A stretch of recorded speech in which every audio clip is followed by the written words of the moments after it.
This is a video on my Necromancer build, Blight pull. For this build we'll go through the abilities first. Abilities wise, starting from the top, you can use Decompose or Reap, whichever you'd prefer. For your core skills, this is where all of it's built around. It's built around Blight and Sever. So with Blight, you want to build it out and go down the road of the extra damage when an enemy is in your Blight. For Sever, you want to fully upgrade it as well, and for its upgrade, you want Paranormal Sever. For your Corpse and Macabre skills, I've gone with Blood Mist. This is to give me a bit more survivability and a get out of jail free.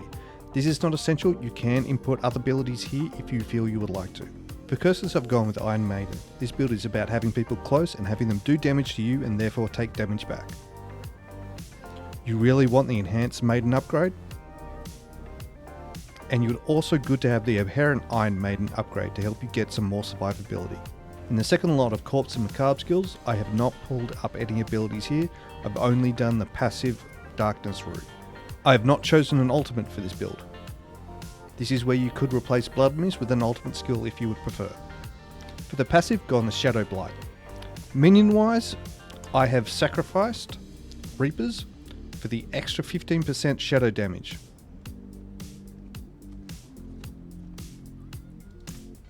On the mages, I've gone Bone, but Sacrifice for your overpower damage to be increased by 40%.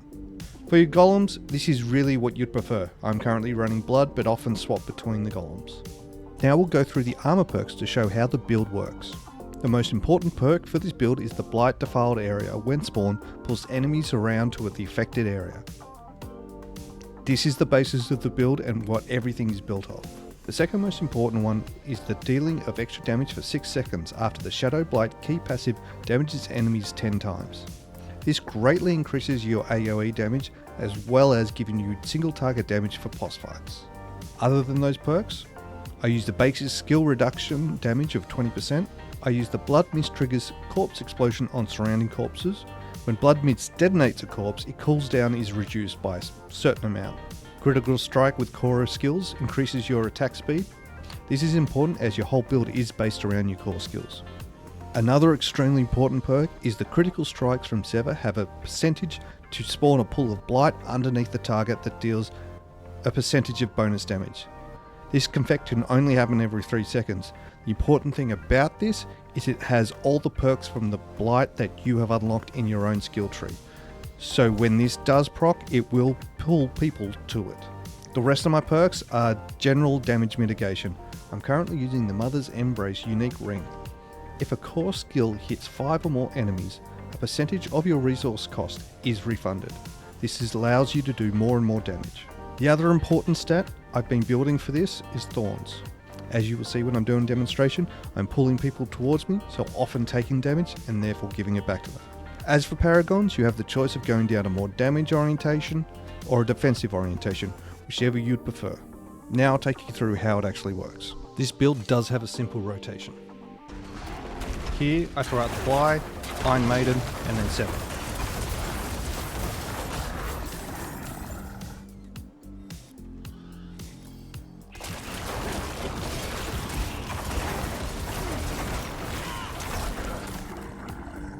Now currently I'm 6 levels underleveled for this world tier.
Enjoy.